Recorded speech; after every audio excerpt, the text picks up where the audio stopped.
Home and Alone for Christmas is definitely a film that people only pay attention to see if it's anything like the very popular Home Alone. And from the poster that you can see on screen just now, it looks like there's a burglar, it looks like there are children who are left on their own. I have to say it's absolutely nothing like that in the slightest. It's got no real connection to Home Alone as a narrative, and it's also known under the name of 3-Day Test as well, which I feel is a little bit more accurate. Now, although I feel like it's being, well, maybe not falsely advertised, but it's definitely riding on the success of Home Alone to get attention, I actually really quite liked this film.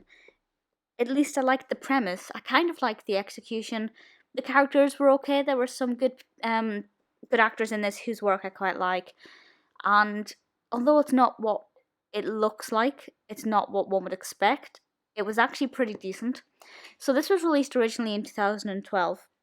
It's directed by Corbin Bernsen and written by Bernsen and Michael Winnick.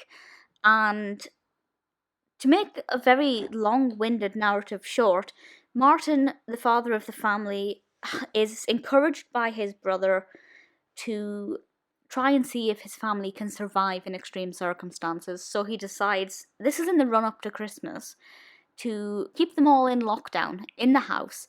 He blacks out the windows, he turns off the heating, he makes them give up their technology, and they have to survive in these, well, 21st century Western culture, severe conditions as a family unit, and obviously nobody wants to do that, but he insists that they must.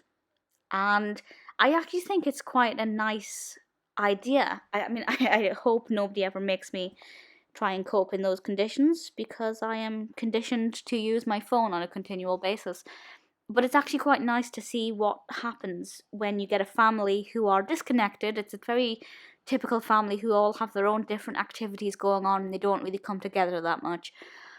Bringing them together where they have no connection to the outside world whatsoever, and just seeing how they cope and how they get on and how they interact and what effect that has on their relationship. Now, whether or not what happens in this narrative is what would happen in real life, I don't know. Maybe you could stage your own experiment to find out. But I actually was really quite interested to see what happened and how the characters developed, and I was kind of pleased with that. I was quite kind of satisfied with the way the narrative went, and that for me meant that it was a pretty decent film, because I'm very narrative driven. I will say, there's nothing really Christmassy about this, so if you find this under the title 3-Day Test, you'll probably get what is advertised. If you find it under the title Home Alone for Christmas, don't expect a Christmas film. For me, as well as a pretty decent narrative, I also really liked some of the cast, particularly Megan Price, who plays Jackie, the mother and wife. I've not seen her in too much. I saw her in Rules of Engagement and I loved her in that, and I've seen her in a few other things and I really liked her. Taylor Spreitler plays Lou, the eldest daughter, and just across the board we have really good acting. Everybody felt believable.